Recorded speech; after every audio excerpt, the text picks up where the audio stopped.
President Ibrahim Traoré, the continent's loudest voice for food sovereignty, was caught by surprise. Could this be the moment that finally ends Burkina Faso's dependence on imported rice and launches a new era of self-reliance? The announcement didn't come from the presidential palace, not from a government stage, but from the heart of the Kdogo region, where quiet determination has turned into a national revelation. For decades, Burkina Faso spent millions importing rice. Ships arriving from Asia, filling homes and markets across the land. But now, standing tall in Bassa-Mayom, is an industrial powerhouse capable of flipping that story upside down. Ministers visiting the site called it a revolution hidden in plain sight.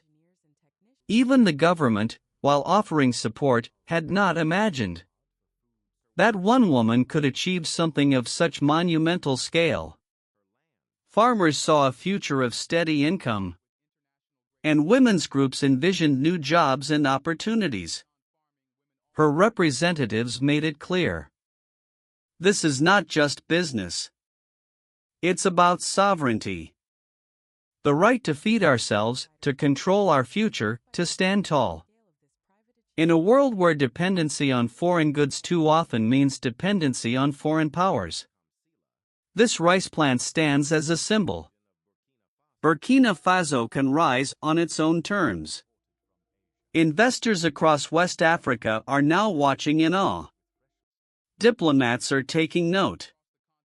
Because a landlocked nation once written off as poor and fragile has just hosted the largest rice plant on the entire continent.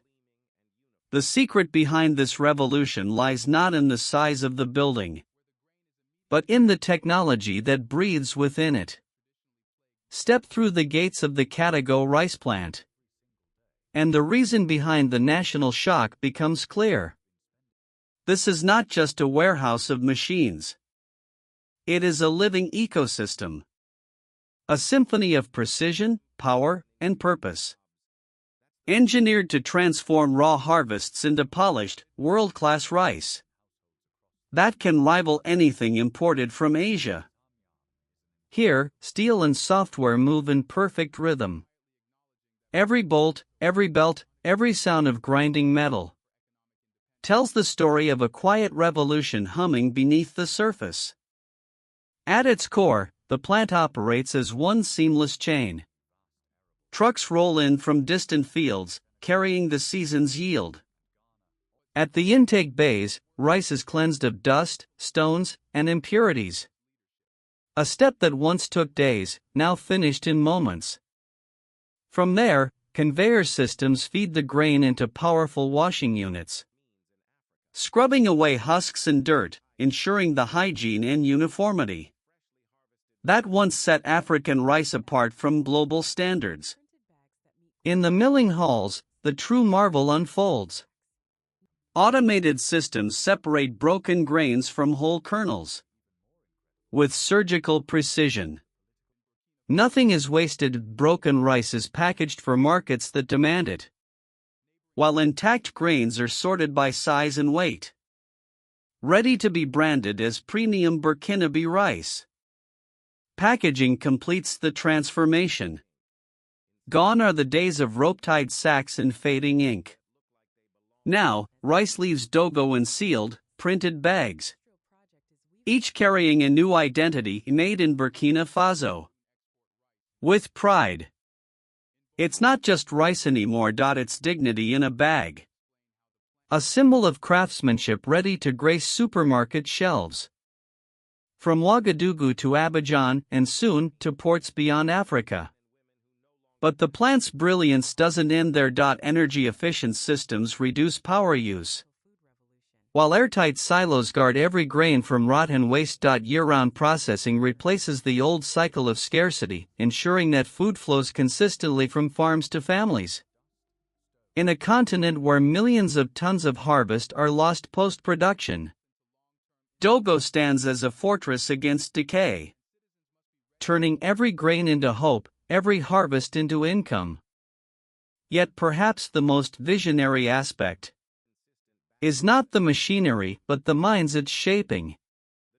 The billionaire behind the project refused to rely solely on foreign engineers. Instead, she opened workshops right inside the complex, training young Burkinabè technicians in machine maintenance, logistics, packaging, and quality control. This is not just a factory, it is a school of sovereignty, forging a new generation of skilled hands and confident minds. The Kdogo rice plant stands as proof that Burkina Faso can meet global standards, not by imitation, but through innovation born from its own soil, its own needs, and its own people. Yet the true power of this facility isn't found in its conveyor belts or its storage silos. It's found in the fields, in the hands that plant the seeds, in the sweat that nurtures the stalks, and in the hearts of those whose lives are now being transformed. Before we continue, let's pause to thank the Black Culture Diary community, a space where Black voices, stories, and legacies are preserved and amplified. By supporting this movement, you're not just backing a channel, you're helping carry forward a legacy of empowerment and pride. Now, let's return to Burkina Faso, because the heartbeat of Kdogo is not its machines. It's the people they empower. For decades, farmers across Burkina Faso lived in uncertainty. They planted rice with hope, but too often saw that hope wither. Spoiled crops, unfair prices, and a market flooded by cheap imports. Middlemen bought low and sold high, leaving farmers trapped in a cycle of poverty. But with the rise of Africa's largest rice plant, that equation has changed overnight. For the first time, farmers have a guaranteed buyer. They know their harvest will not rot in the sun. They know their rice will be processed, packaged, and sold with pride, under the name Burkinabè Rice. Contracts with farmer cooperatives ensure that local harvests flow directly from the fields to Kdogo's gates, where the nation's new agricultural engine takes over. This certainty has turned farming from a gamble into a profession. A farmer can now plan not just for a season, but for a future. How much land to cultivate, how many workers to hire, how much credit to seek for seeds and fertilizer. And the transformation runs even deeper for women. For generations, women formed the silent backbone of Burkina Faso's farms, bending over fields, working long hours. Yet denied land titles, financing, or fair markets, they toiled without recognition, often earning the least while doing the most. Each sack of rice that leaves the factory now carries more than grain. It carries a woman's pride, a farmer's hope, and a nation's promise. That progress, this time, will be built by its own people. The billionaire's investment has transformed Burkina Faso's landscape. Women's cooperatives, once sidelined, are now key partners. Their rice no longer sold cheaply, but branded with pride and international quality. Inside the Kdogo plant, women work in packaging, quality control, and logistics, many earning a formal salary for the first time. For the youth, the project means hope. Jobs in machinery, transport, and management are keeping young people home, not abroad. Farming is regaining dignity, now seen as a career of opportunity, not struggle. Across towns, schools are fuller, markets busier, and families healthier. But beyond the economic revival lies something deeper, a political victory.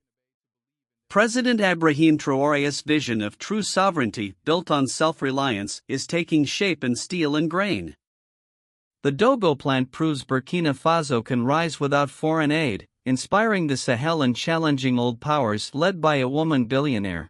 The project also redefines who holds power in Africa's progress, showing that sovereignty can be both national and personal. More than a factory, Kdogo stands as a symbol of dignity, unity, and Africa's power to build its own future. The Kdogo plant proves that industrial sovereignty is possible, that Africa need not remain a passive consumer of the world's surplus. Its scale and quality show that African production can match global standards, shattering the myth that local goods can't compete. More than a factory, it sets a new precedent. True independence is not declared, it's built in concrete, steel, and jobs. Kdogo stands as living proof that Africa's wealth, whether public or private, can fuel transformation at home, not in foreign banks. The decision of a Burkinabè woman to invest in local industry instead of foreign luxury sends a bold message: prestige is built at home, not bought abroad. The Kdogo plant is more than a factory, it's a spark for regional food sovereignty.